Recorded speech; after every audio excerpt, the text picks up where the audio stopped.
తీసుకున్నప్పుడు ప్రతిపక్షాలన్నీ కూడా ముందుకు వచ్చినాయి. ఈరోజు కృష్ణమాదిగతో మొదలు పెడితే చాలామంది 30-35 సంవత్సరాలలో ఈ ఉద్యమంలో చాలామంది పాల్గొన్నారు అధ్యక్ష. ఈ ఉద్యమంలో కూడా చనిపోయినారు. ఇంతకుముందు పెద్దలు దామోదర రాజనరసింహ గారు చనిపోయిన కుటుంబాల గురించి ఆలోచన చేయాలి అని వారు అన్నారు. ఎస్, తెలంగాణ ఉద్యమంలో చనిపోయిన వాళ్ళను లేదా మాదిగ ఉపకులాల వర్గీకరణకు సంబంధించి ఉద్యమంలో ప్రమాదవశాత్తు చనిపోయిన వాళ్ళని ఆదుకునే అవసరము బాధ్యత ఈ ప్రభుత్వానికి ఉన్నది. నేను తమరి ద్వారా వారికి నేను మాట ఇస్తున్నా, రేపు ఇందిరమ్మ ఇండ్లు ఇచ్చే దాంట్లో ఈ కుటుంబాలకు ఖచ్చితంగా మొదటి ప్రాధాన్యత కింద ఇందిరమ్మ ఇండ్లు ఇవ్వాలి ఆ కుటుంబాలకు. ఎందుకంటే పిల్లలు చనిపోయేటారు, తల్లిదండ్రుల పరిస్థితి ఏ విధంగా ఉందో తెలియదు, కుటుంబ సభ్యుల పరిస్థితి ఏ విధంగా ఉందో మనకు తెలియదు. కాబట్టి వాళ్ళకు ఖచ్చితంగా ఇందిరమ్మ ఇండ్లలో మొదటి ప్రాధాన్యత కింద మనం వాళ్ళను ఆ కుటుంబాలను ఆదుకోవడానికి ఇల్లు ఇవ్వాలి అధ్యక్ష.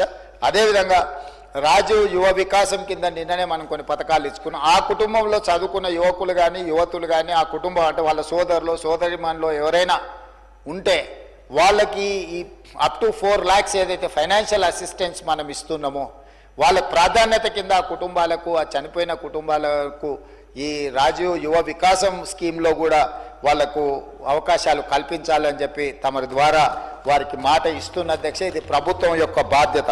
ఎందుకంటే ఒక ఉద్యమం జరిగినప్పుడు, ఒక పోరాటం జరిగినప్పుడు ఎవరైతే ప్రాణాలు